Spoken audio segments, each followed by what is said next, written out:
on weekdays, okay? If you're posting on Facebook regularly on your page, 1 to 5 p.m. is the max time for the maximum exposure, the maximum engagement. The most people are going to be on Facebook at that time.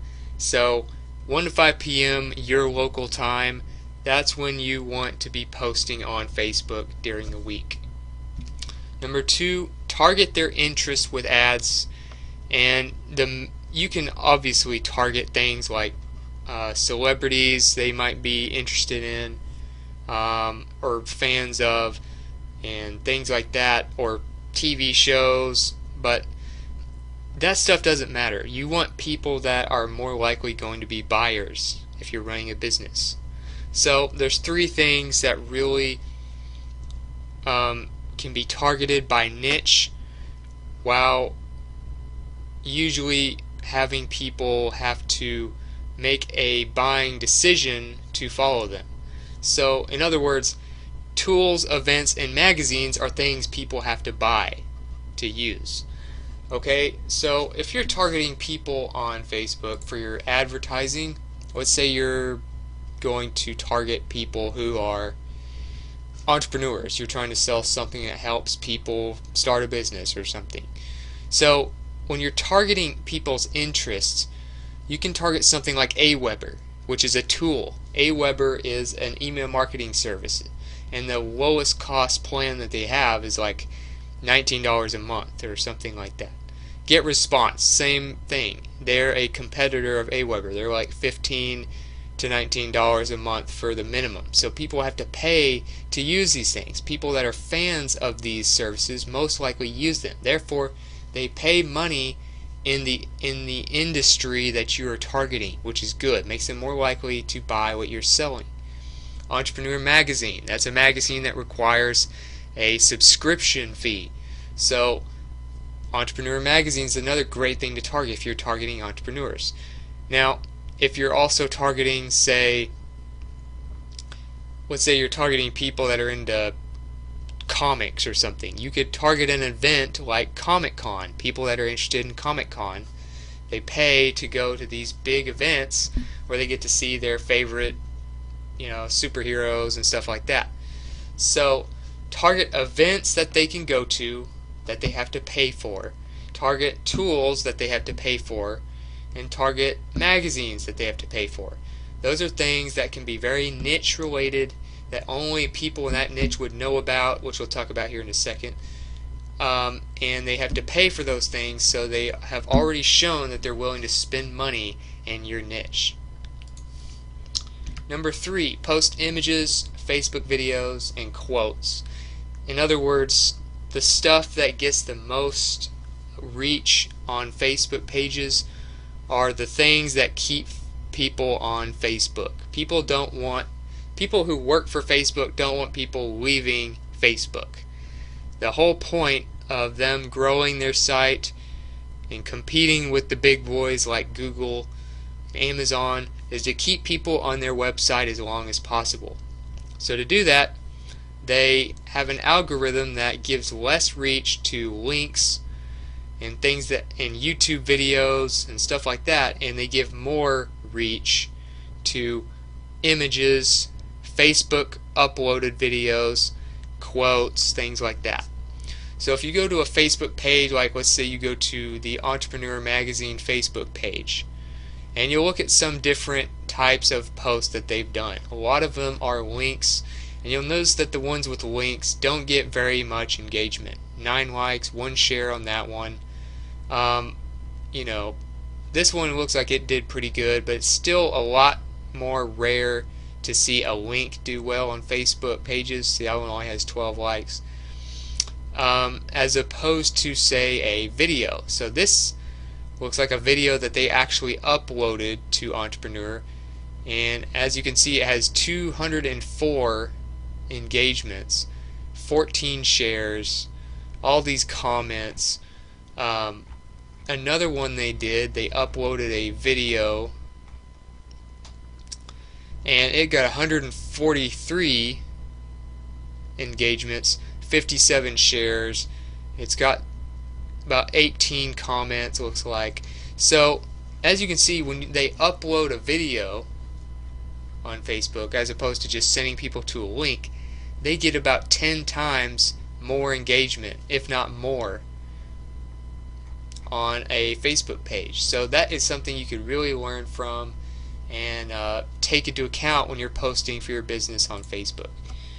Number 4, no more than 2 posts per day. Okay, so Facebook has a thing where it has a much longer shelf life for a post than, say, a Twitter post. So if you tweet on Twitter, for instance, you need to tweet more than a couple times a day just to get the maximum exposure from your followers, because Twitter is real-time posts and they get updated so fast that a lot of people won't see them.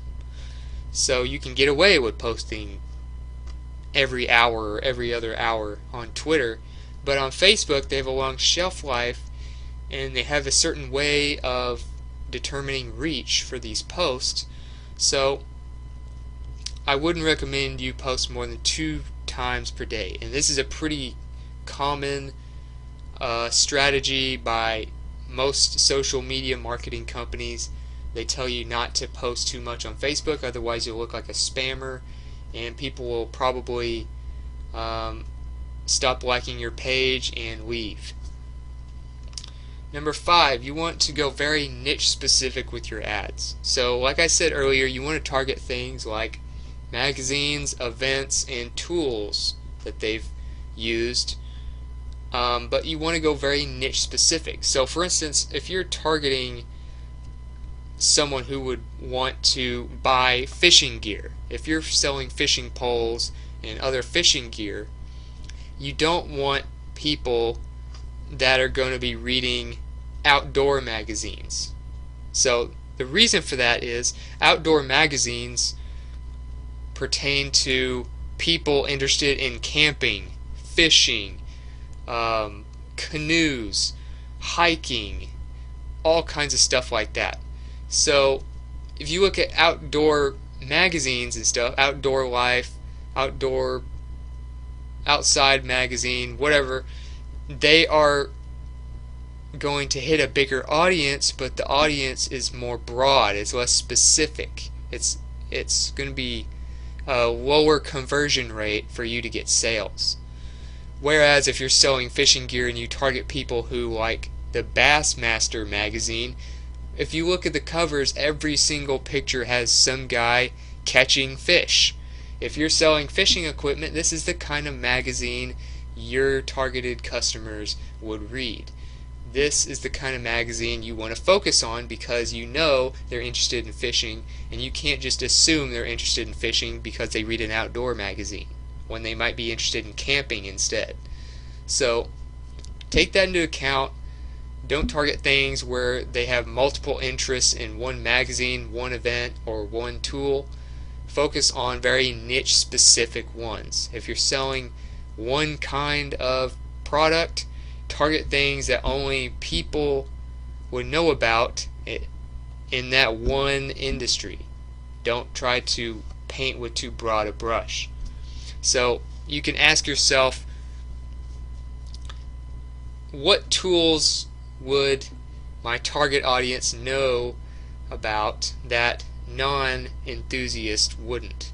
So if you're a fishing enthusiast, you might know about certain fishing poles than someone who just occasionally does it would. What events would people that are enthusiasts in my niche know about that non-enthusiasts wouldn't?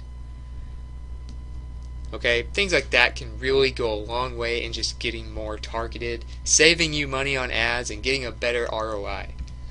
Number 6, use Hello Bar to create a website pop-up for Facebook page likes. So you can go to hellobar.com and you can create a new bar, and this allows you to post stuff on your site that gets you either growing your mailing list, talking to your visitors, allows you to get people to call you, allows you to give discounts and promo codes, get more likes, and other stuff. So you want to go for Facebook likes for this one scenario.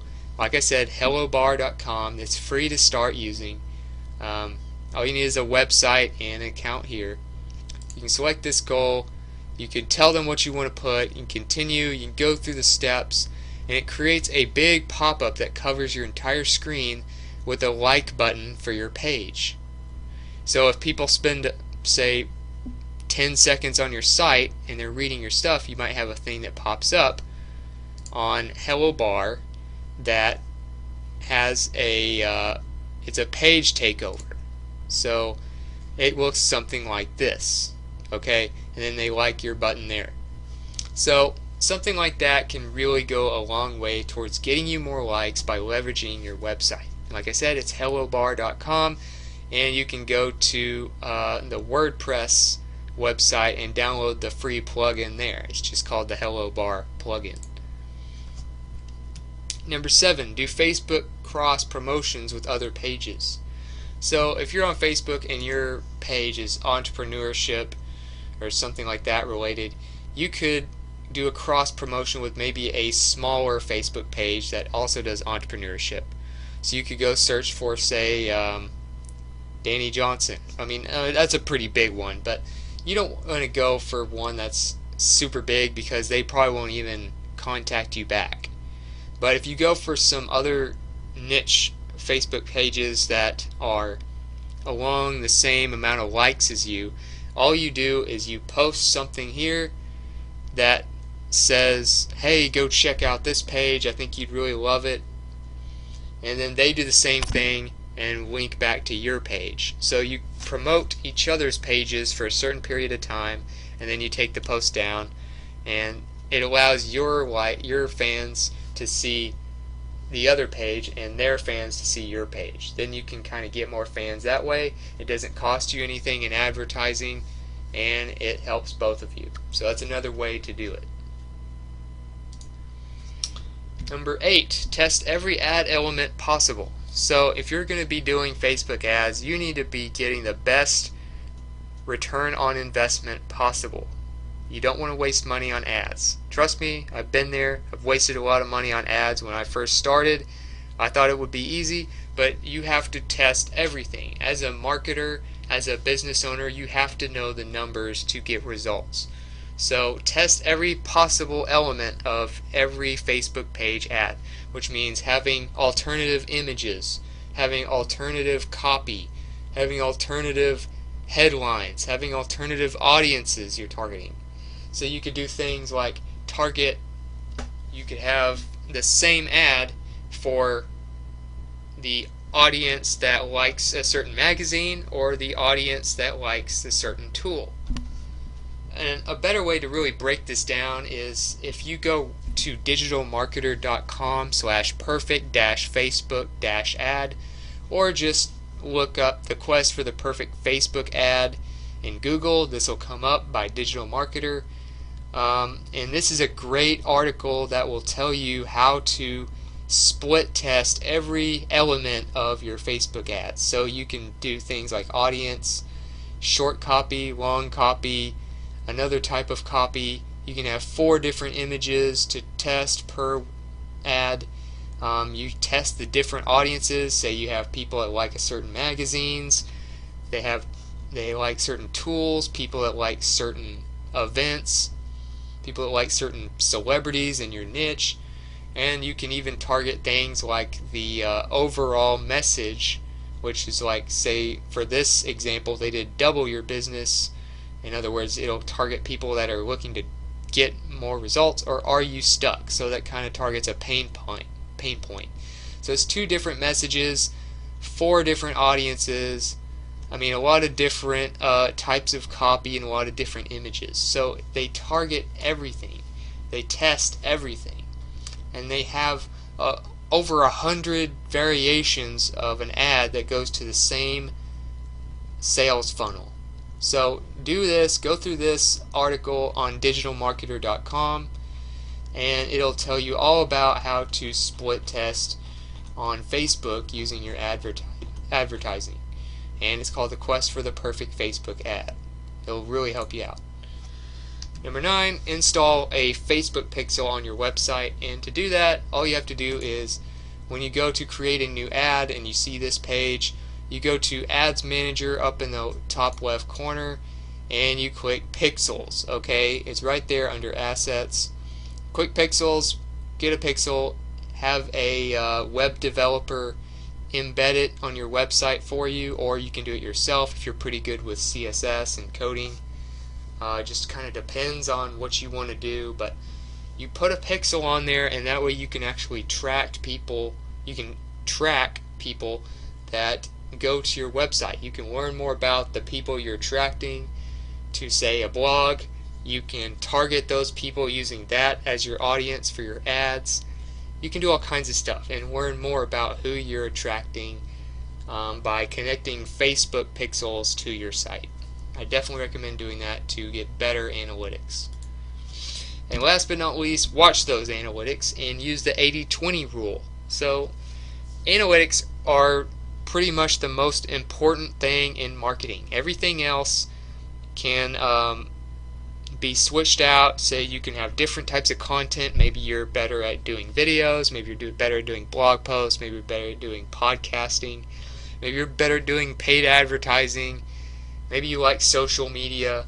There's a lot of different ways to get traffic. There's a lot of different ways to convert sales. There's a lot of different types of lead magnets and capture pages, but analytics are always the core thing in every marketing campaign and every business. You have to know the numbers to be able to scale up what works and to scale down what doesn't. So the 80-20 rule states that 20% of what you're doing is getting 80% of your results. So for instance, if you have a YouTube channel, 20% of your videos are probably getting 80% of your views. If you have a blog post, 20% of your blog posts are probably getting 80% of your traffic, because those top 20% are the ones ranking in the top results, while the other ones aren't. So things like that. So it can apply to a lot of different things, and it also applies to Facebook advertising. And if you want to really get more into stuff like that, you need to just focus on the analytics. Find the top 20% of your ads that are getting the best return on investment, and scale those up. Expand the audience, expand those ads, put more money into those ads, because they're going to make you a lot more profit. And if you want to get rid of the ones that are costing you money and your return on investment is negative, then look for the ones that just aren't getting any results. So 80% of them are going to be doing very average or below average, and 20% are going to be doing the best results. So just think about that. Go for the top ads. If you test everything like I told you to do, and you read through that digital marketer article and took some notes, you'll know how to target every element of the ad so that you can actually apply the 80-20 rule and in an effective way. So if you got something from this video and you feel like you learned something that can help you with your Facebook marketing, please like and subscribe so I can bring you more videos like this. And if you want to let me know about a Facebook strategy that you think I should have put in this video that I left out, or you want to let me know what your favorite strategy is that worked for you, or you just